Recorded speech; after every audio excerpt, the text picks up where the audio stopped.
Salutations from space and aloha from Earth, friends. This is Gemini Brett of More Than Astrology.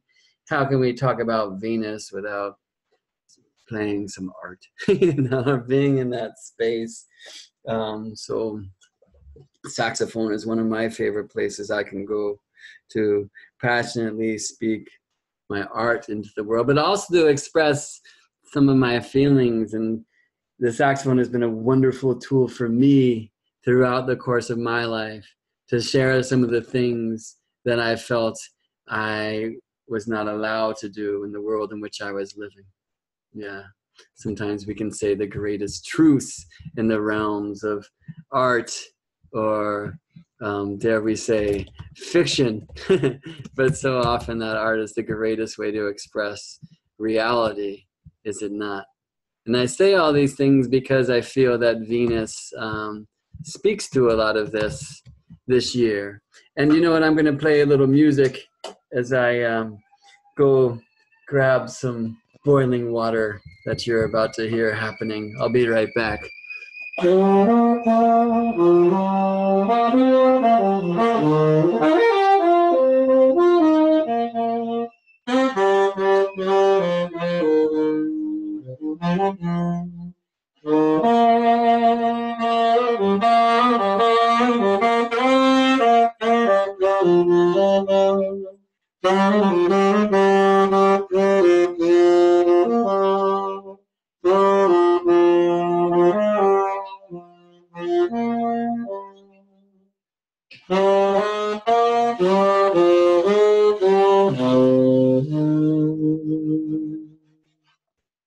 Right. So busy we have to boil the water and talk at the same time. Cool. So let's talk about Venus, friends. This is the fifth part of, I have no idea how many, in a series of 29 astrology that I've been presenting. At some point, they will all end up in one playlist on YouTube. And whether you are watching this there in the future or live on Facebook now, if you dig it, please dig it. Give it a like, share it around. It will be so incredibly appreciated. It helps spread the word. And I really want to give some gratitude to those of you who have sent in donations to help support and encourage this project. I feel very honored to have the opportunity to be a terrestrial translator of the celestial conversation, and that in so many ways is encouraged by those of you who I have the opportunity to share this sacred space of astrology with. All right, so you might feel that I'm currently multitasking, which is the truth, because I want to get a beautiful image into this presentation that we are about to tune back into. And maybe that's not the case for you. Maybe this is the first chapter of these many that you are witnessing. But just to say, in part one, we did a little calendar calisthenics, and then we've moved since then outward from Pluto through Neptune and Uranus and Chiron and Saturn and Jupiter, and found our way in part four to a discussion of Mars and the Synodic cycle of Sun and Mars. And here in part five, we will continue with the great goddess Venus. So let me share my screen and we will tune into some slides together and just look at first at these charts. These are the New Year's chart of 2019 and 2020, cast for San Francisco. And I've spoken often in these parts about how it's an interesting thing that we are beginning not in a moment of shared time, but a calendar time that really speaks to location. So regardless of where you were on Earth at the time that the ball dropped to signify Gregorian 2019, just such an interesting thing to me. Venus was in the sign of tropical Scorpio, and at 2020 will be in the sign of tropical Aquarius, making these moves. Okay, so you see in 1 year of time, Venus from Scorpio to Aquarius. Okay, so we say, well, all right, Scorpio, Sagittarius, Capricorn, Aquarius. No, not so. She's going to journey much further than that, friend. She will make her trip all the way around and then some. Okay, so we could say, well, the year of 2019 is all about Venus and Scorpio and this 24th degree of Scorpio where she was on January 1st. I will say very much Venus, Scorpio, yes, but that's not why, but rather a confirmation thereof. Why I will say this is so is because you see in the middle here, Kazimi, which means in the heart of it. Venus conjoined Sun, Venus retrograde conjunct Sun. 3 degrees and 6 minutes tropical Scorpio, October 26th, 2018, beginning a 584-day, about 19-month synodic cycle. Synod means meeting of Venus and Sun, the great dance of Inanna, which was the name that the Sumerians called Venus by Ishtar in Babylon. We've known her as Aphrodite and Venus and other names as well. Quetzalcoatl the sun.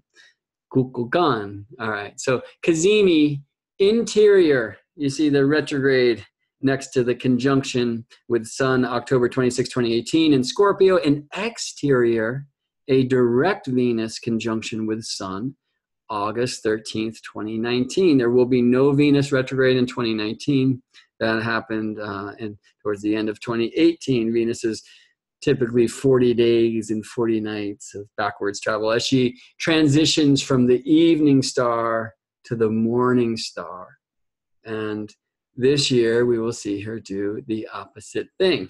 She's morning star at the beginning of the year, and she will disappear and then arise once again after sunset in the west as the evening star. So we'll look at that transformation a little bit.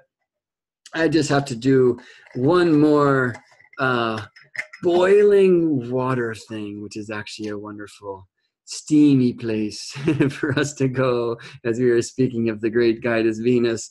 Sing amongst yourselves. I will be back in a minute.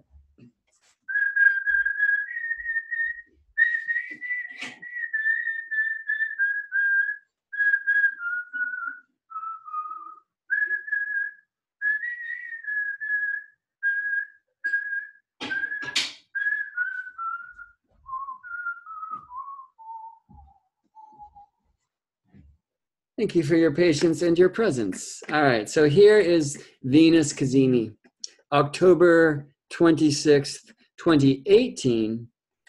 All right, but because between January 1st, 2019 and January 1st, 2020, Venus will literally be in every sign of the zodiac and then some. Well, the and then some meaning in some signs twice. We're not going to honor her. I'm not going to honor her just like, you know, as in a particular sign. Hold on, let me stop that. I do honor her when she's in a particular sign, since she's in Sagittarius as I'm speaking right now. This matters, yeah, and this matters on your nativity, in your birth chart, in your song. Where is Venus? In the Shamanic Astrology Mystery School where I got my start, we look at Venus to describe the divine feminine energy. You know, I'll say that she's the inhale. That might be more comfortable for some of you. Venus, the circle of spirit over the cross of matter. She's breathing, inhaling spirit into matter. And Mars, who I talked about in the last time, whose original glyph was matter over spirit, when balanced, these two essences, exhales matter back out into the spiritual realms, you know? So we bring spirit into the earth And then through our own experience, our own dance of healing and feeling and knowing and growing, we give that gift of growth to the all through this energy of the exhale. And in so many regards, that begins with Mars. So however you want to see Venus in your natal chart is love and relationships and art, and some say money, like, you know, traditional signatures. We see it in the Shamanic Astrology Mystery School, and I love this expression of Venus as our divine feminine nature. And so she's currently, as I'm speaking on January 11th, 2019, in the sign of Sagittarius, and this is that vision quest goddess. The cycle that we are in is Scorpio, although some will say Libra. All right. And so we get into a conundrum, as we did with Mars, of how there's so many ways to pet the cosmic cat. And if we want to honor these planets cyclically, wonderful, but where does the cycle begin? All right, so I'm going to share a little bit with you, not too much. There is a whole slew of videos on YouTube under a playlist called The 13th Flower that I have devoted to the great goddess Venus and expressing her dance with Earth, or dance with the sun from Earth's point of view. So I have come to call and consider the current cycle in which we are experiencing the Venusian energies. Though she is in Sagittarius now, I will say that the overtone, that is a word used in the Shamanic Astrology Mystery School, or the Meta Goddess, the Meta Venus energy is Scorpio, for that's where this cycle began. Although when I say that, that is not true to the teachings of the Shamanic Astrology Mystery School, who see this as a Libra cycle. So you'll see at the top here, Scorpio Libra Venus Synodic cycle. All right. And at the bottom, Shamanic Astrology Mystery School ceremonial method with minor adjustments of astronomical and mythological intent by Gemini Brett. Okay.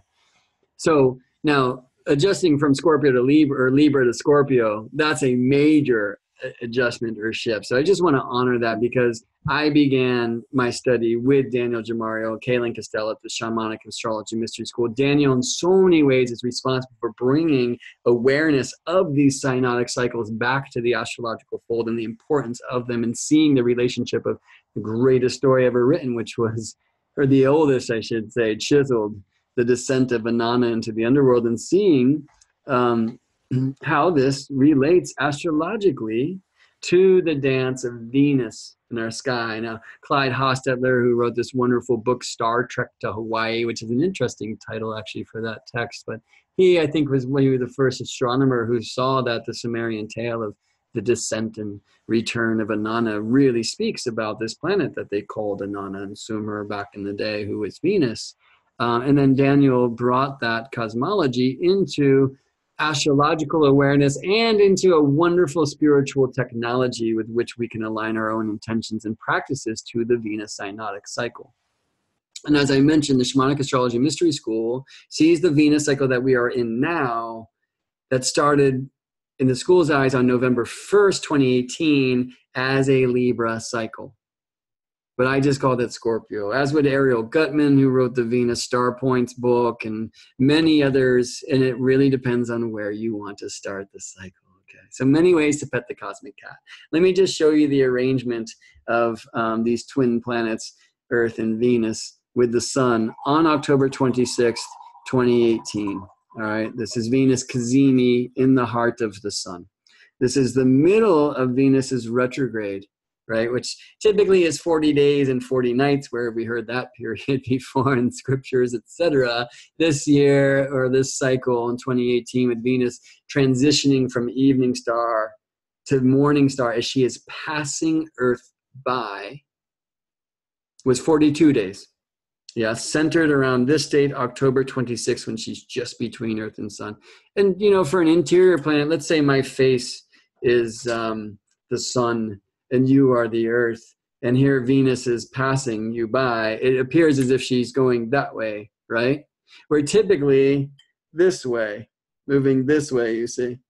But as she passes, suddenly there's this retrograde experience, this apparent backward motion of the planet through the zodiac. In a sense, it's more than in a sense, it is an optical illusion, but it's a very important one. And maybe even more importantly, I can just say that the middle of the retrograde period, as we said this for all planets, is when that planet is closest to Earth. So on October 26th, with Venus Cazimi, or conjoin the Sun, because it is the retrograde conjunction with Sun, this is Venus at perigee, which means closest to Earth, and that great energy of Venus and Earth mingled passionately in coitus, celestial coitus, perhaps we could say. And then a lot of the Venus energy, we can sometimes feel overridden by that. And we say, well, don't we want this? Venus is great benefic. Sure. But it can also be overwhelming, you know, if we lose an understanding of what just Earth is, because suddenly we've become Earth Venus, you see. So I don't want to get too deep into that. I will just say that this time is so important in this cycle. It's a 584-day cycle, like 583.8 something days, okay? The Maya knew this. Many cultures knew this. It's about 19 months. But where does it begin? So in the Mars transmission, the last chapter of this 2019 astrology, I was speaking about, you know, Mars Cazimi and Sun conjoin Mars, and how some begin the synodic cycle there, which I've come to do, synod meaning meeting, and so we're talking about the meeting in that case of Sun and Mars. But Mars can't be seen when Mars is behind the Sun, so some begin actually when Mars becomes visible. Right, what's called heliacal rise, when Mars first shows up before sunrise. Sun has to distance itself from Mars by about 15 degrees for that to go down. You know, maybe a better example would be something that we experience every month, right? New moon. So new moon like this, but for Venus, it's moon coming between Earth and Sun, right? Well, the new moon, unless it's a solar eclipse, is a no moon. You can't see it. But a day, sometimes 2 days after, the moon separates far enough from the Sun that after the Sun sets, we see that crescent bow, Diana's bow in the west. And that is a visible new moon. That's when the horn blows and the month begins in so many lunisolar calendars of old. And so Shamanic Astrology Mystery School, again, Daniel Jamaro, Kaylin Castell, and this is where I got my start and began learning about synodic cycles. They begin with Venus becoming visible, her heliacal rise.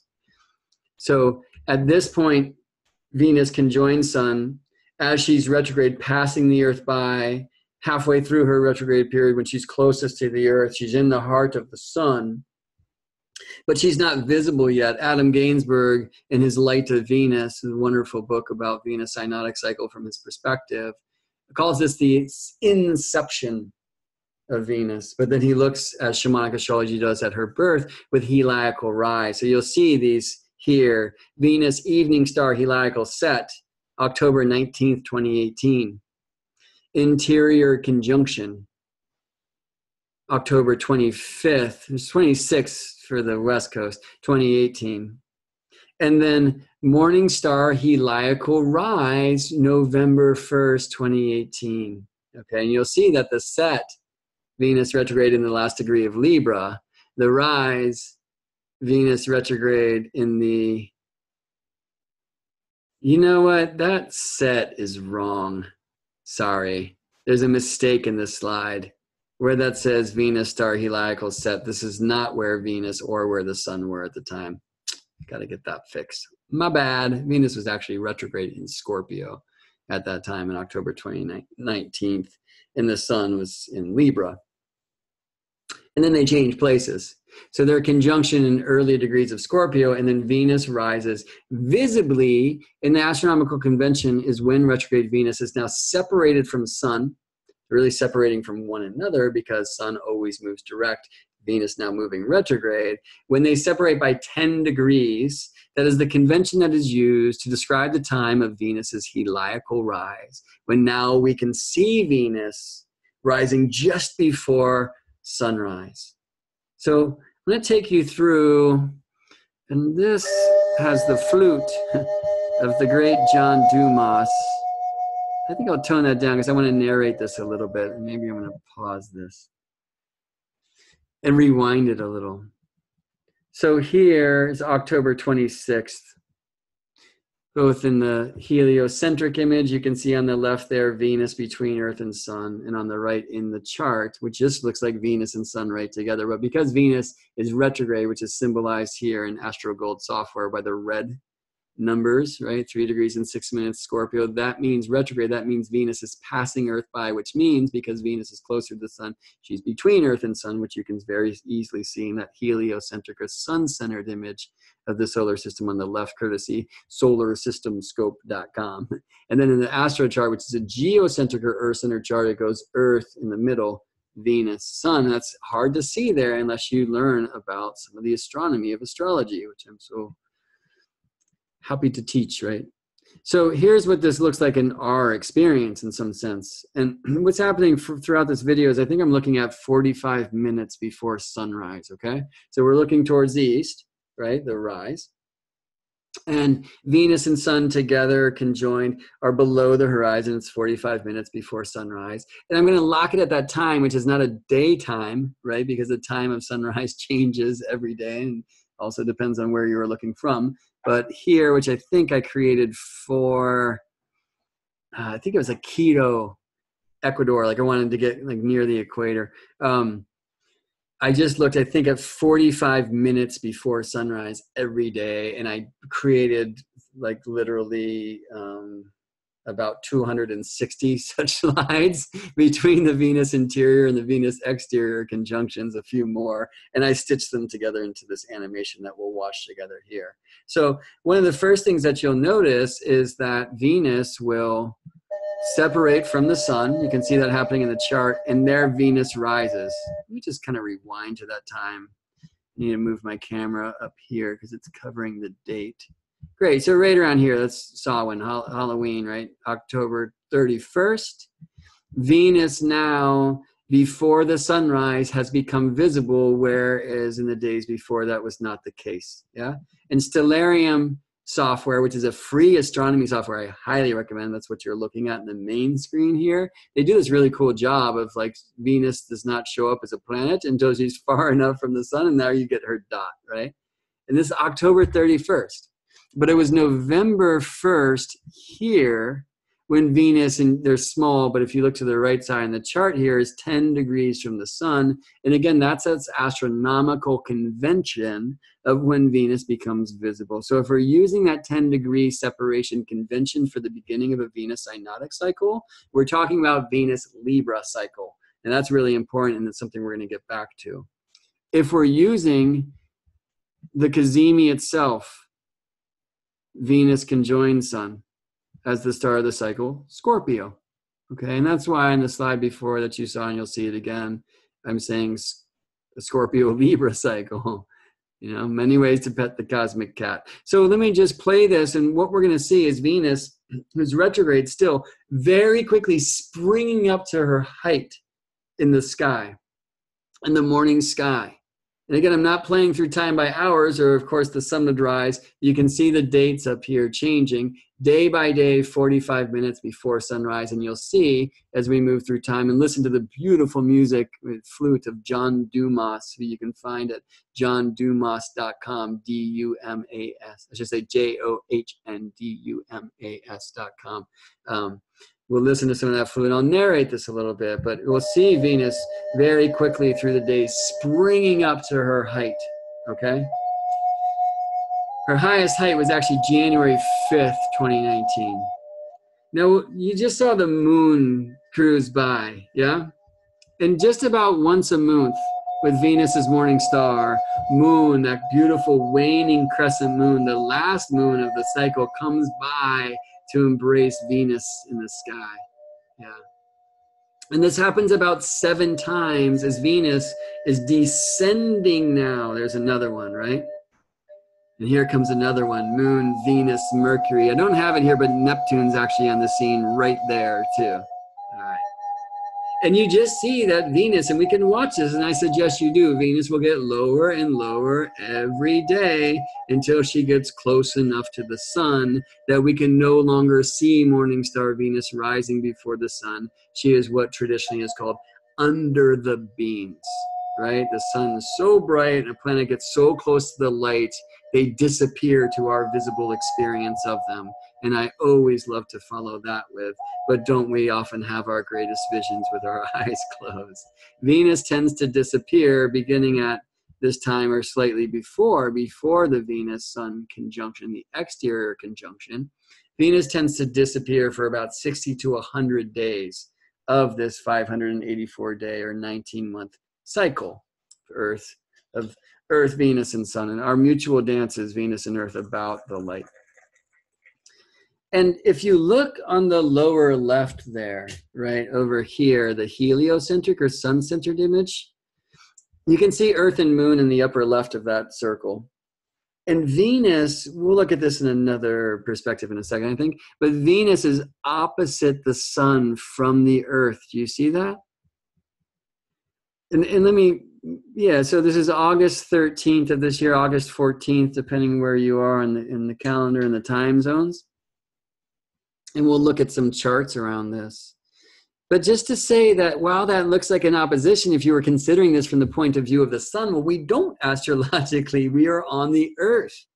So this is a conjunction, just as it was when Venus was between Earth and Sun, but this is the exterior, or astronomically they call this the superior, which does not mean better than, but rather above, where it goes, instead of Earth, Venus, Sun, at the beginning of the cycle, Earth, Sun, Venus.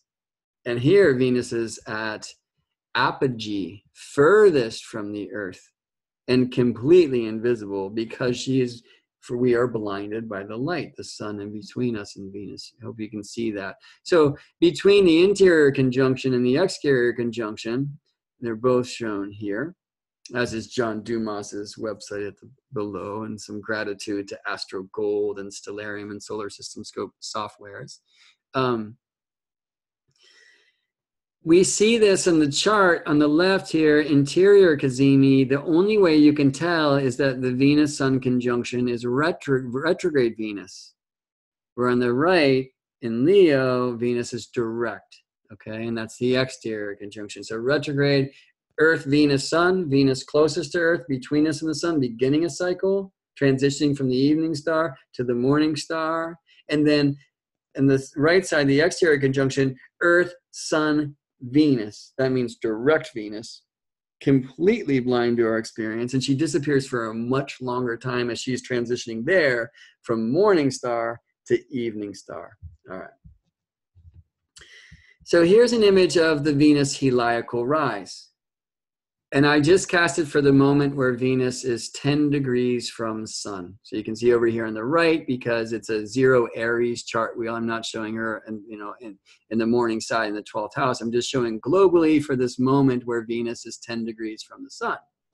And this is this astronomical convention that is used. However, my friend Ariel Gutman, who wrote the Venus Star Point book, and she and I have been presenting for very significant stages of the Venus cycle since March of 2017, along with Yulia Simas and then of Cosmic Intelligence Agency. And recently Adam Gainsbourg there, we've been speaking about these different perspectives of how to work with the Venus cycle. And Ariel invited me to explore the challenge that this 10-degree rule is not always right. It depends where you are. It depends on local geography. Are there mountains like blocking your eastern view? And there's much more to that. And she challenged me to that exploration at a very important time in March of 2017, where Venus was retrograde in the sign of Aries, because in that particular cycle where I was in Seattle, you can literally see Venus as an evening star one day and as a morning star the next morning.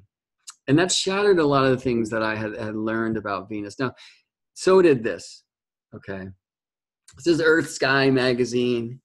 Last time I talked about the importance of being full of ourselves and confidence in our creativity and have true pride. And I'm proud of this because I was able from San Anselmo, California, to capture this picture of Venus as a morning star before her 10-degree separation from the Sun. And so she was still in the sign of Scorpio. And this said to me, from my local experience at least, Venus, whether I look at the Cazimi, with that exact alignment of Earth, Venus, Sun, or I look at the time where I could first put my eyes on this great goddess of the morning, Scorpio. And so I'm feeling very true to this idea that, at least for me, this is a Scorpio cycle. Now, look at how low she was, you know, at this time. You can see all that yellow. That's the beams, right? That's because the sun is literally rising. It's very shortly after this. You can see this, the chart, Venus barely above the horizon and sun about to rise shortly thereafter. I mean, even before the sun rises, it gets too bright for us to see Venus until she gets higher and higher. She does each day. And look how high she was. This is January 5th or January 4th, 2019, where Venus is what's called maximum elongation, furthest from the sun on the morning star side. So literally, you know, astrologers will usually teach that Venus is usually seen an hour before sunrise or an hour after sunset, whether she's morning star or evening star. Please don't teach that. I mean, you know, we have to play in averages and stuff as astrologers when we teach, but actually we don't have to. And it's really important to understand the dynamic dance of this cycle and to see that Venus here.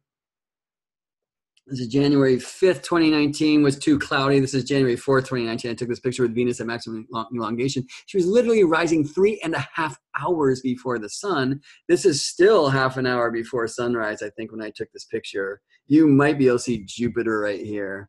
And Mercury was visible too, actually. But Venus way up there at the time of her maximum elongation from the sun. So the importance of studying the astronomy, because astrology is more than a symbolic language. It is the poetic breath of nature. And when we renature our astrology, we reconnect to the roots of the rules and the proofs of the astrological equations we use. And we make ourselves living talismans for those planets and their energy and their directives and intelligence to make a home in us so we can be more connected and communicators of them. So I always encourage, of course, a sky practice for all astrologers and all human beings. And go to morethan.astrology.com/free. It shows Sacred Astro here, but go /free. And I will send you 6 hours of free astronomy for astrologers video course curriculum if you would like to expand your nature-based and astronomical awareness of the astrological art. Okay. Here's Venus maximum morning elongation, January 5th, 2019, highest, brightest, rising earliest before the sun. And now she's going to every day get closer to the sun because she's matched the sun's speed. She's stationed direct well before this time. But when we're in reverse, we have to put it in park before we hit drive. And so we're at 0 speed. While the sun's moving away, Venus has had to accelerate to match the sun's speed, what happened January 5th, 2019. And now Venus will overcome the sun because Venus gets faster through the zodiac than the sun does. Venus is faster than Earth is basically why that's happening, right? And so Venus here will get closer and closer to the sun in the zodiac. And that means lower and lower in the sky as we watch until she gets so close. And the convention is when she applies within 10 degrees of the sun, disappears. We no longer see her until she passes behind the sun. In the middle of that period, there's that exterior conjunction or cazimi. And then still has to separate far enough from the sun there until she's on this side of the sun in the zodiac, forward through the zodiac. And that means when the sun sets in the west, Venus is now visible as an evening star, and then she rises. Okay. So these great gates, and we saw that in that animation, every month, the moon coming around this crescent moon here, the waning crescent moon can join Venus. These are the dates that show up in these colored lines here in this timeline of the spiritual technology, which was taught to me by the Shamanic Astrology Mystery School, who you can find, by the way, I showed it earlier, but shamanicastrology.com. And they have a wonderful page on Facebook, like daily. Like the Shamanic Astrology system is a really wonderful heart-centered expression of astrology. I really encourage you to check it out. And again, they'll say this is a Libra cycle because the 10-degree separation heliacal rise November 1st, 2018 was in the sign of Libra. Yeah, I gotta fix that top line, man. Anyway, but the Kazemi itself was in the sign of Scorpio, and I saw her with my face in the sign of Scorpio too. All right. Here's one of these Moon-Venus conjunctions that's way up there. And every month they will get lower and lower in the sky Eventually it'll look like this. Now I'm cheating here, okay, because that's actually not Venus, that's Mercury. That's a picture I also took on January 4th when Moon conjoined Mercury as a morning star from San Anselmo, California, my sister's house. And thanks to Gary Caton, a dear friend who's an incredible teacher of astrology in general, and especially of these synodic cycles and the Venus and Mercury cycle. You can find Gary at dreamastrologer.com. I'm sure I will speak much more about him when we get to Mercury in the next presentation of this 2019 astrology. But eventually the Moon-Venus conjunction will look like that, very low on the horizon just before sunrise. And here's another image. This is actually of Venus as a morning star, I think sometime in November of 20. Well, I don't know when that was actually. But regardless, what I want to show here is that the sky has chakras. Can you see the reverse rainbow with the red at the bottom, the violet at the top, right? This might help. These Moon-Venus conjunctions, and there are about 7 of them between the time where Venus becomes morning star and stations direct, and now the Moon will embrace Venus every month as she gets lower and lower in the sky, literally moving from the crown chakra to the third eye, to the throat, to the heart, etc., right? Venus in these moon gates, as shamanic astrology calls them, and aligns them in the great story of Inanna's descent, which we should all know, all right? Aligns them to the time when Inanna is releasing her heavenly adornments. So I'm speaking more about this than in a sense I intended to, because it's such a complex and beautiful expression, but I will say that you can find a lot more about it in a playlist I have on YouTube, which is actually ongoing. It kind of got trumped for a little while. It's called the 13th Flower Venus Journey, the Archetypal Ascent of the Global Goddess. I actually am fond of calling the Global Guidess now.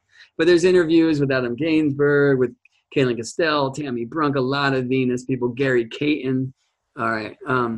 CosmicIntelligenceAgency.com is a place where you can go check out the webinars link, and you can download some of the conversations and presentations, I should say, like detailed presentations by myself and Ariel Gutman and Julia Simus and Adam Gainsbourg about the Venus synodic cycle and specific moments of the cycle on my SoundCloud. And you can see the URL down there, soundcloud.com/more-than-astrology/Inanna's descent, with hyphens between more than and astrology. You will find a pretty liberal and modern telling of the Inanna story, soundtracked by the great medicine magician Maria Stark, who also helped co-create artistically and musically this 13th Flower Venus synodic cycle journey that you can tune into on YouTube, should you choose to. And Maria and Mikey Pauker is a great musician, and I all assembled at a time in a couple of years ago when Inanna was returning from the underworld, when Venus was coming back from that time of her exterior conjunction, disappeared from her eyes and was showing herself once again as an evening star. And we recorded this story with original, incredible music to help inform it. So I hope you'll tune into that. It's one of my favorite things that I've co-created with some of my favorite people. So this is basically a timeline of spiritual technology that we can utilize to really connect to the essence of the Venus synodic cycle. And I didn't write this URL here, but a really cool place where you can do that and to be in a circle of fellow seekers and ceremonialists is venusalchemy.com. And that is the website of Kaylin Castell and Tammy Brunk, who are celebrating these moon gates and moving through our own personal chakras or energetic centers. Now, they will be exploring this as a Libra cycle, and in many ways we should, and I'm calling it a Scorpio cycle, and in many ways we should, and there are many ways to pet the cosmic cat, so I just want to share all of that, okay? But I will certainly work with the shamanic astrology, spiritual technology, as I have for the past many Venus cycles, is it's so powerful. And the idea is that a morning star, when Venus is descending, we work on descending from the crown chakra to the root chakra. And the idea is coming down, we're cleaning. So releasing the clutter of the crown chakra, which would keep me from connecting to higher self and divinity, and releasing the clutter of the third eye chakra, which actually is where we are in the cycle as I record this on January 11th, 2019, for a month. And then releasing the baggage around the throat chakra, freeing that throat chakra of communication and hearing, the heart. How can I learn to release the armor so I can love again? In the Inanna story, Inanna takes off the golden breastplate. And by the time she comes into Ereshkigal's Kur, the underworld, she's now released everything, including her red robe, which is symbolic of the root chakra. And so what you see in these kind of color-coded lines on the left, you see descent, and we're moving, as you can see, crown chakra, third eye chakra, throat chakra, etc. And those are the dates. And what I encourage you to do is wake up before the sun on those dates, beginning December 3rd, which is obviously already happened, 2018, through June 1st, 2019, and witness these beautiful crescent moon Venus conjunctions in the morning sky, and focus and set an intention and speak an intention about releasing that would keep you from connecting to the highest essence of each of these energetic centers, right? So if you haven't studied the chakras, and we all could more, I certainly could, that might make no sense. What is crown chakra? What is third eye chakra? Whatever.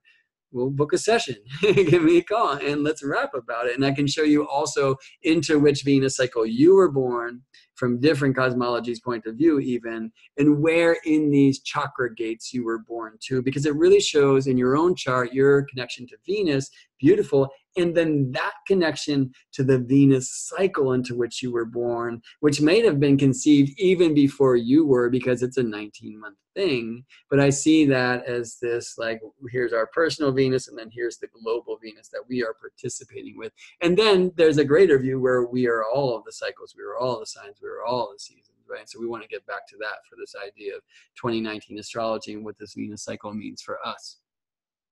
Over teaching here, all of these slides, which are being expressed through many parts, were delivered in 45 minutes at San Francisco Astrology Society for their 2019 year ahead look. And you can actually find San Francisco Astrological Society online and download that presentation. It was actually an hour long, along with presentations by Linnea Van Horn and Steve Pincus for the year ahead in 2019. So if you want the fast version of all this, I should have said that at the beginning, that's the place to go. But I had said at that talk, look, I made 400 slides. I want to take my time with them, and they will show up on YouTube someday. And that's what you're experiencing now, right? Though you also might be experiencing this live. All right, so there's a time where Venus disappears. You can see that kind of grayed out here, July 1st, 2019. There is a Moon-Venus conjunction. Probably will not be visible for most of us on Earth. And let me actually utilize that to get back to this idea of, is this a Scorpio cycle? Is this a Libra cycle? Well, that 10-degree phase angle separation of retrograde Venus from the sun to define her heliacal rise is not necessarily true. As I said, I took a picture with Venus in Scorpio as a morning star when she was less than 10 degrees from the sun.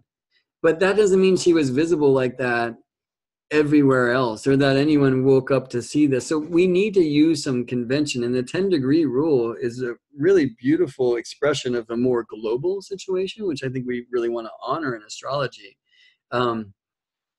However, I think these conjunctions, the seeding, just as we work typically, most of us with new moon, as moon conjoined sun, we don't wait for that first visible moon to describe the essence of the moon, or the energetic of the cycle. I've come to do that with Venus as well. Ariel Gutman has really kind of brought me onto that side. And in a sense, I'm doing both, right? I try to be true to the Gemini moniker, my name. Anyway, so July 1st, 2019, there will be an 8th moon gate. In a sense, Shamanic astrology calls that the death by intent gate. It's like pretty serious. I love to call it the elder moon gate, because where Venus is young in the morning sky, moon, and perhaps only moon, is old in the morning sky at the end of her cycle. Hecate's bow, who brings us into the moon's darkness, or in this case, Venus's darkness. Yeah. So the next slide, Inanna enters the Kur. Heliacal set, that's when Venus is now pulled within 10 degrees of the sun by phase, and she's gone from around that time, July 8th, 2019, all the way until September 19th, 2019. And then that's the time where she's now separated from the sun by 10 degrees as an evening star and shows herself there And she will be just barely on the horizon after sunset and sets. But every day as she's distancing herself from the sun on that evening star side of the side in the west, the sun sets, and here's Venus, who's higher and higher and higher. And then every month, the very young moon, the waning crescent moon, the waxing crescent moon, right, after new moon, will embrace Venus very low in the red zone of the sky, and then higher the next month, and then higher the next month, and we climb through the chakras. And you can see on the right here the words reclaim written to celebrate the ascent, as you see on the left. So this lower half that goes red, orange, yellow, green, that's climbing up through the chakras. So on the way down, morning star, we release the clutter. And on the way up, after the time of death and rebirth, the invisibility, we start reclaiming. So on the root chakra level, like a month starting June 1st, 2019, according to this timeline, we work on a month of releasing the baggage of the root chakra, our fear, And then in the reclamation month that begins here, September 29th, 2019, moon, Venus, evening star in the red zone of the sky. Now we're reclaiming the power and the beauty of that root chakra, our groundedness, our connection to the earth, the heart of the earth in that way. All right, so I could speak about this for days and days and days and put up 1,000 videos on YouTube. Oh, like I have with the Venus 13th flower journey. So if you want to hear a lot more about this, go there. If you want to learn about how this works with you personally, give me a holler, morethan.astrology.com. You can go to the services page and book a session. We'll tune into Venus. All right, so let's tune into Venus. Now, this pentagram describes in so many ways this great goddess. Why? Because in the dance of Earth, Venus, Sun, over the course of 8 Earth years, there are 5 of these Earth, Venus, Sun alignments, okay? Venus interior conjunctions, so the retrograde conjunctions. All right, so in our time right now, they are happening in Capricorn, Leo, Scorpio, Gemini. Sorry, let me say them in the order in which they are currently happening. Capricorn, Leo, Aries, Scorpio, Gemini.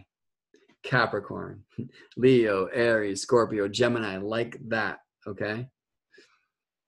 So over the course of 8 Earth years, which is 13 Venus years, 13 orbits of Venus around Sun, Earth and Venus and the Sun kiss like this, the interior conjunction 5 times. If you know of sacred geometry, phi, the golden number, the Fibonacci sequence, 1, 1, 2, 3, 5, 8, 13. You can find this in pine cones and shells in your ears in the galaxy, and it could go on and about that, and we should, but not right now. So 5 is a beautiful sacred number of Venus.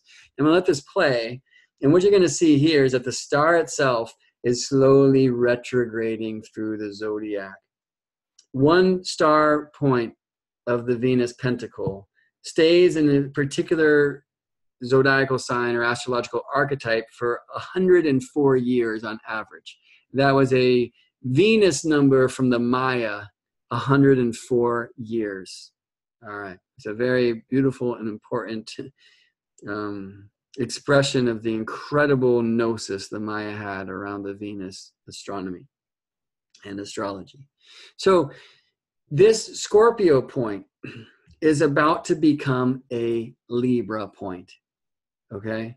So here in the very middle of the side, the middle column and the bottom row, you will see October. Where do I want to be? Sorry, hold on, let me rewind a little bit. Okay, sorry. Here where I'm circling, second column, bottom row, October 26, 2018, Scorpio. That's where we are right now, the 4th degree of Scorpio.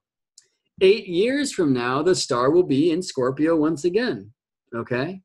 And it tends to shift retrograde by 2 degrees through the zodiac, and therefore 2 days through the calendar. Not exactly, okay? So you'll see October 23rd, 2026, 8 years from now, the 1st degree of Scorpio. We'll subtract 2 degrees from that, and you will see that the star point itself, October 21st, 2034, 29th degree of Libra. Okay, now consider how significant that is, because traditionally Scorpio, in modern times associated with Pluto, traditionally Mars.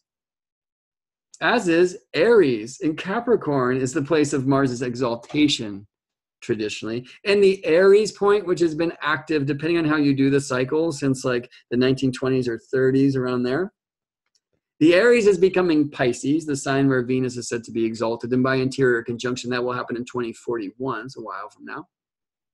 And the Scorpio is becoming Libra, from Mars to Venus. See? In 2034. But if you do this by heliacal rise, using that 10-degree separation rule, that happened now. We've been in Scorpio cycles by heliacal rise, and that point has retrograded to Libra. And so this celebration by the Shamanic Astrology Mystery School of this current Venus Synodic cycle as a Libra cycle is really announcing the importance and the beauty of a very significant shift. And I really don't want to discredit that by personally calling this a Scorpio cycle. I will just say that that is happening, and we are seeing the very beginnings of it. In a sense, it becomes official when the Earth-Venus-Sun alignment shifts exactly into the sign of Libra in 2034. So we are agents of this transformation. That's how I feel into it, okay? Now, that being said, the 5 points of the Venus star and the 5 signs of the Venus star, Earth, Venus, Sun, interior, Venus retrograde conjunctions, they are also celebrated by the exterior conjunctions, Earth, Sun, Venus. The exterior conjunction, the last exterior conjunction in the sign of Scorpio has already happened. And that was October 25th, 2014. It was a couple of days after a solar eclipse, and Pallas Athena was there. I remember that was a powerful time. So by the time we next have an exterior star point reactivation of this, it will be in Libra, and that's in 2022. So there's no doubt we are in this shift, okay? And you'll notice that they don't all shift at the same time, right? That's because it's not a cross moving through a 12-sign zodiac. It's a 5-pointed star. And a 5-pointed star, which we celebrate astrologically by aspect as the quintiles, it cannot connect a whole sign to a whole sign. There, in a pentacle, there's 144 degrees from Venus from one of these points to the other. There's 72 degrees between star points of a 5-pointed star. It's a very important Venusian number and precessional number, and I'm going way too far right now. So actually, let me just stop myself there. All right, so the Venus exterior cazimi of this year of 2019, you know, because it's a 19-month cycle, the Earth-Venus-Sun cycle, that will have in the midst of the cycle an interior conjunction, Venus retrograde, and an exterior conjunction about halfway through the cycle. Well, halfway through 19 months is less than a year. So every year you either have interior or exterior. Okay, you can't have two. You can have both in a calendar year. Yeah, we'll just leave that there. Well, January 2014, retrograde Venus conjoined Sun in Capricorn. Late October 2014, direct Venus outside of the Sun, Scorpio. All right, for an example. But when does a year begin? That brings us back to the question I asked at the beginning of this long trip in this presentation. So this exterior conjunction is that death and rebirth moment for Venus when she's as far as possible from the Sun, shown here at the top, right? Earth, Sun, Venus, still a conjunction, right? And only Venus and Mercury can do this, where they have the interior conjunction, like Moon comes between Earth and Sun. Mars can't do that. Jupiter can't do that, right? And the exterior conjunction, where Sun is between Earth and Venus. Mars can do that, you know, Moon cannot. Mercury and Venus are the interior decorators, I love to call them, that can do the between Earth and Sun and then opposite the Sun from Earth's point of view. And they're both conjunctions. It looks like an opposition, but again, that would be heliocentric or sun-centered cosmology. From the Earth, this is Venus and the Sun, as you can see, in the same space, in the same line. That's a conjunction, right? It's just the exterior. Venus Venus on the other side of the Sun, far from Earth. It's called apogee, far from Earth, as far from Earth as possible, whereas the retrograde conjunction interior between Earth and Sun is the perigee, closest to Earth. Hopefully these images are helping some of that make sense. I know this is pretty technical, and let's take this now into let's bring it into the heart, right? And I started playing saxophone, and here I am, like astronomy guy. Anyway, so in Ariel Gutman's work, this is like the transition from a Scorpio cycle to a Leo cycle. And I've stayed true to my training of the Shamanic of Astrology Mystery School, and that I see this as the midway point of a Scorpio cycle, or what I could call a Scorpio Leo cycle. Scorpio interior, beginning it, Leo exterior, which is the middle of it. That's how I work. And here's the two Kazimi's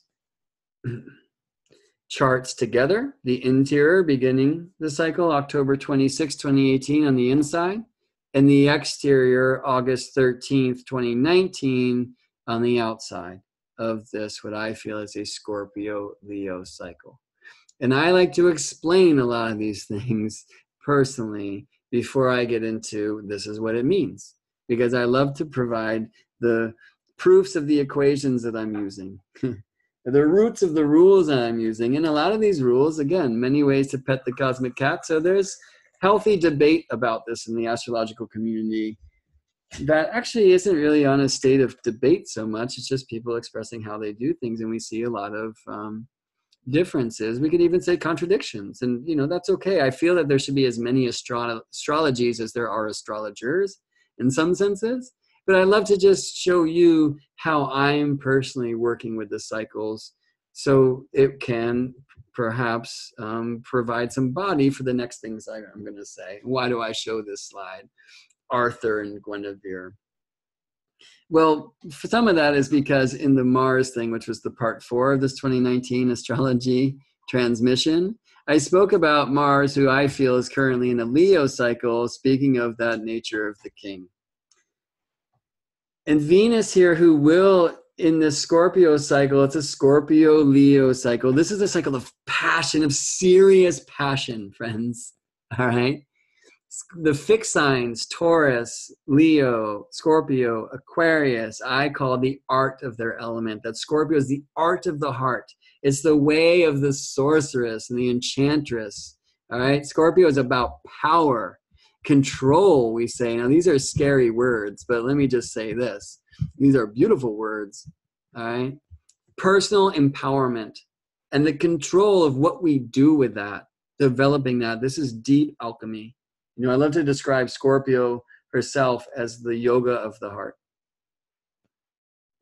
That we can reach that razor's edge where we are about to snap in the asana practice. And you can hold that pose a little further so you can really establish where that boundary is. Now, you don't want to injure yourself, but you want to know where that is. And through a practice, you can expand that bubble, you know, and this can happen with our heart. So how can I take, you know, my own pleasure and even my own pain, you know, to those very tight boundaries that our crazy culture says they should be in? Because if you're happy or you're sad, we better medicate you, you know, and make you a good robot so you can produce in the factory or whatever it may be, right? So part of the art of the heart is expanding beyond those boundaries. And we might do that in a pretty aggressive and sometimes checked out way. That's where that Martian association with Scorpio, I feel, is actually very helpful. But, you know, once you get past the boundary, you see where it is. And now because you've seen it, which is way beyond where we were taught it was in this, you know, suppress your feelings culture. Once you've seen that edge, now you can live on the outside of it in healthy places, right? In places of power, places others will totally fear to go. Not only in the pain and the darkness or whatever, but in the beauty and the height and the beauty and the pleasure and the light, you see? So Scorpio is really about that art. And it is an art of personal empowerment, you know, and this is why, you know, the witches were burned at the stake, because they were just too powerful for those who would claim control. I mean, many of the priestesses were converted into these nuns or whatever, but so many were burned because this is art, Scorpio, of transformation, the shedding of the snake's skin, the rising of the phoenix from the ashes. That is a path of personal empowerment, and something that typically our culture does not promote. Yeah. So it takes the work. These fixed signs, these fix yourself to fix the world signs, these art of the element signs, they are not easy to go for. And Venus is calling us now into the depths of Scorpio, which is also the bright heights, you see. When we say the depths of the water, the depths of the ocean, well, we send these like remote submarines down there to places where the human body can't even go, and we see these crazy monster fish, but they're like bioluminescent and like built-in headlamps. There's a bright light in that darkness, and in so many ways of the Scorpio mysteries, the further we allow ourselves to go into our own darkness and unfold, the more bright and beautiful the light gets. We reclaim our connection to those passions. Right? I love to say the true alchemical art of Scorpio is shifting from our cultural conditioning of serving the suppressed to control us by honoring all of us, my shadow and my light, bringing the shadow to the light, which is not taping angel wings to my demons, but honoring that they are part of me and bringing that to the light and being authentic, even in my judgments and my angers and my pains and my depressions, my deep rest and my hatreds, whatever, you know, to yes, no, that's unhealthy, but that doesn't mean I don't have it. To bring that up to the surface, to take a look, you see, this is the alchemical work, polishing the stone in this way, and to learn to authentically express it. Now, instead of serving the suppressed to control me, I can control the expressed to serve me. But see that power of control that is so necessary, because when we first reclaim the murmurings of our heart and the power of our water, we have to be authentic to this place. It's sometimes overwhelming. You know, I'm very fortunate to live in a community where how are you doing is not a greeting. You know, you better be prepared to hear me out if you ask me that. And it's not necessarily going to be pretty, right? So just say, hello, hi, hello. Anyway, so how are you doing? Well, let me Scorpio that for you. But how can I learn, not in my authenticity, to also control that power so that it's of service to my growth and to the growth of the one thing and to you in our sharing whatever, right? At first, we just have to be fully authentic. And Venus and Scorpio in the cycle is encouraging that for us, no doubt. And it's a cycle of personal empowerment, of passions, you know. And I guess the thing that's most commonly brings people to my Astrology table for consultation is, what am I supposed to do? What am I here for? Who am I? You know? And it's like, well, what do you love? What are you passionate about? And the thing is, people don't know, because as we've shunned those pains or whatever and things that we are taught are negative, we also suppress our capacity of feeling in resonance with the art of the heart, which also sings in the language of love and my passions and pleasures. So we have to take back all of us, in Venus and Mercury this year are really encouraging this. And so I showed an image of King Arthur when I was talking about the Mars Leo cycle in the last video, and now also Arthur and Guinevere and Merlin, speaking of Scorpio magic, and Lancelot.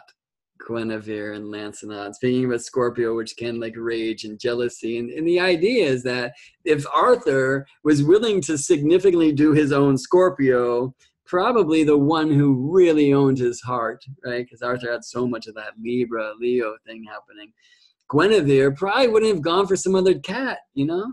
And some of this too, and this is a really important thing, Arthur in that great story, and I don't have the time now to tell it because that consultation is starting in minutes.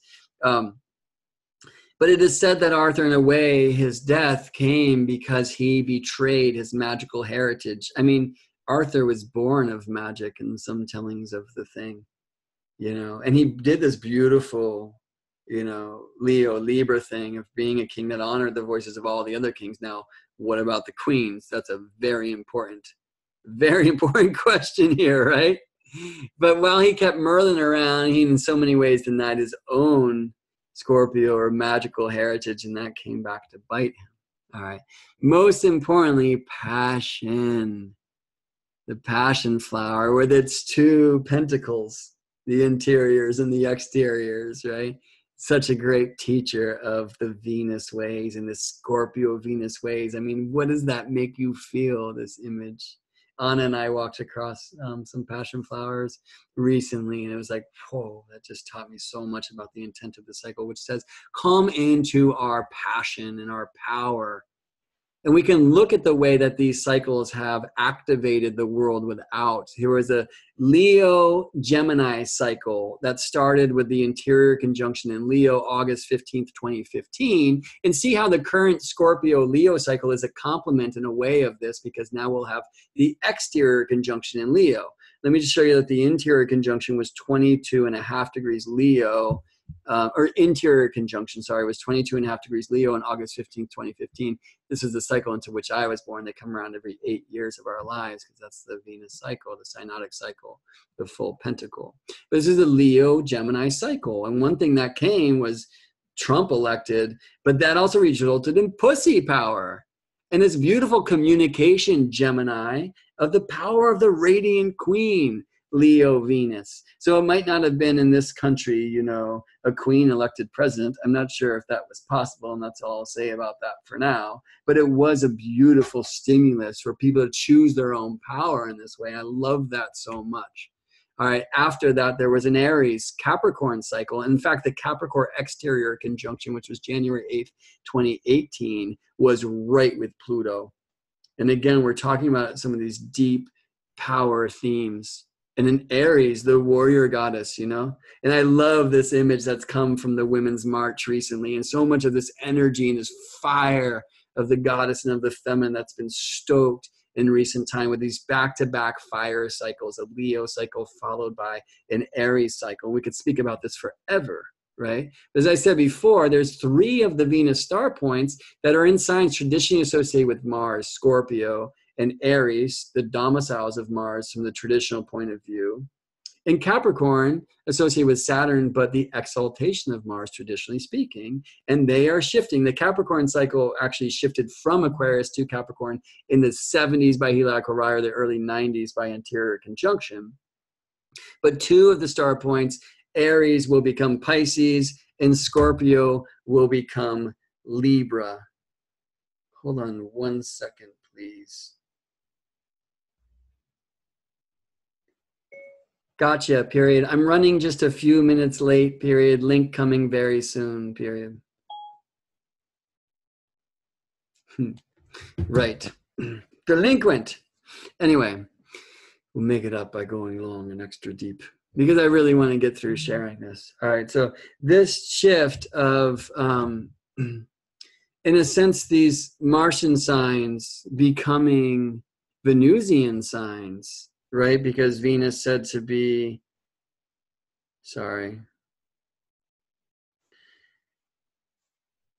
exalted in Pisces. And the ruler, the lady of Libra, well, as Aries becomes Pisces in the pentacle and Scorpio becomes Libra in the pentacle, you can see this motion into Venusian territories.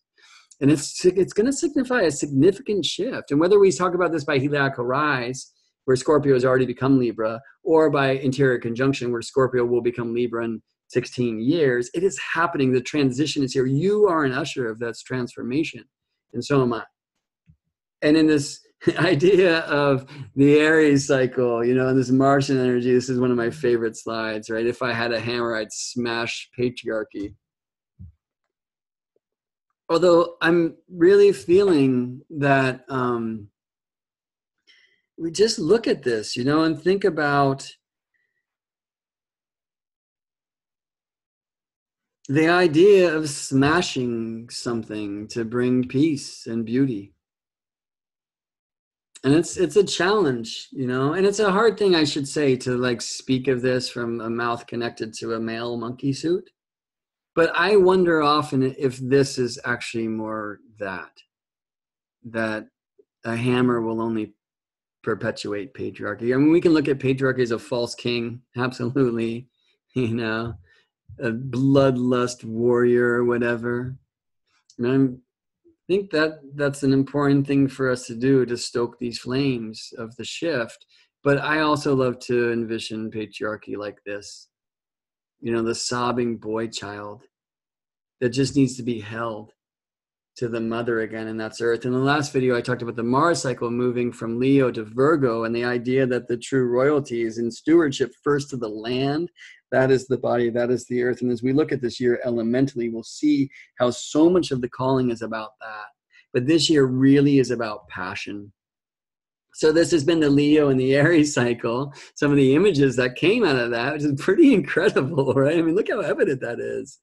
And what about the Scorpio cycle? And I'll say we'll see a lot more of this, thankfully, the hashtag #MeToo movement. I mean, gosh, it has been heavy to see how many spiritual leaders and whatever are calling out for their just terrible offenses, you know, and that opens up all sorts of incredible questions of spirituality in general and patriarchy. And I'm not going to go there today. But I think it's imperative that we do. And I think Venus is bringing us to this more and more. And may we have a celebration. Sorry, I just want to clean up this slide, though it's not necessarily inappropriate. More of a celebration of the silence breakers. But again, how can we be authentic, right, and still control that expression to serve the world and not make sure it just doesn't rage out of control to the point where the tidal waves knock us all out? Yeah, and again, I have to be careful of how I share these things, and I would rather do that in council and in circle, and with some powerful queens around, you know, to really guide that conversation. But it's something that Venus herself has been not only inviting me, but necessitating me to contemplate since the whole Trumpelstiltskin thing arrived, and the beauty and the power of this movement. I think we'll see more of that. And so who is Venus Scorpio? If this is a Scorpio cycle, you know, the enchantress, you know, or the cat, right? The black cat. I'll just say the Sabian symbol for this degree where Venus found her way between Earth and Sun on October 26, 2018, the 4th degree of Scorpio. A youth with a lighted calendar. These symbols channeled by Elsie Wheeler for Mark Edmund Jones in the, I think, 1920s or 30s in a park in San Diego. Down at the bottom, you'll see Dane Rudjar's rephrasing of that symbol. He says, a youth holding a lighted candle in a devotional ritual gains a sense of the great other world. I mean, may this be an essence of the Scorpio way. So the interior and the exterior points align in the same signs. And this Scorpio Leo cycle, in another way, is referenced, and it was in 2014, of a Capricorn Scorpio cycle. Or in another way, in 2015, of a Leo Gemini cycle. It's like I'm saying too much about the beauty of the Venus pentacle and how it works archetypally. Is so incredible and endless to get into. And I'll just say that that Scorpio exterior conjunction, which was definitely the last Earth, Sun, Venus, or last Venus exterior conjunction in the sign of tropical Scorpio in our lifetimes. Okay, it's been 104 years coming. The last one was October 25th, 2014. And I love this image. The original symbol is a broken bottle and spilled perfume, which I think is an endless contemplation. A delicate bottle of perfume lies broken, releasing its fragrance, is the way that Rudger wrote this. I had always read this, a rigid bottle of perfume lies broken, releasing its fragrance. And that's interesting. And I usually show images of shoulder pads and pantsuits when I speak about that, and just speak about the power of that feminine energy, that passion flower coming back online, which is not putting on the suit of the false masculine, because that's just more false masculine, but rather bringing the power and the beauty and the fragrance of the goddess into this realm, which is one of the highest magics possible. And we will see that coming online more and more this year. And so, of course, like expressing the offenses that have happened and the pussy power and all these things, absolutely necessary. And I look forward to seeing more of that and seeing more people called out. But I also look forward to being a member to and a participant of and a voice of this shift into the power of the perfume and the fragrance and the power of that cat, that black cat, right? So Catwoman, ooh la la. I mean, we have to remember that Scorpio and passion and sexuality, this is really very real. Why the sexuality? Because perhaps that's one of the venues in the human experience where we are least likely to suppress our passions. We do it. We're certainly trained to.